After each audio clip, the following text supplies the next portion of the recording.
नाजरीन, ये मई का महीना हमें याद दिलाता है उन गरीब मजदूरों की जिनका लहू शिकागो में बहाया गया, और इसी सिलसिले में यकुम मई को छुट्टी भी होती है।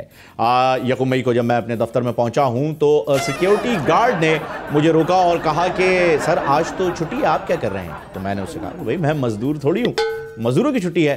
जिस पर बड़े ही तंजिया मिजाज में, अब आप चेक कर सकते हैं हमारा सिक्योरिटी गार्ड भी कितने ज़बरदस्त किस्म का सेंस ऑफ ह्यूमर रखता है। वो मुझसे कहता है सर आज यौम मजदूर है और आप आज के यौम पे मज़े से दूर हैं।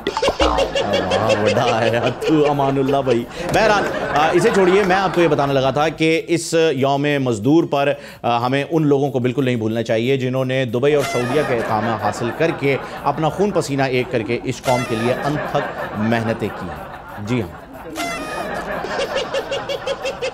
कौन सा हुए ये समझ तो गया होगा। सब्सक्राइब करें और बेल दबाएं ताकि कोई खबर रह न जाए।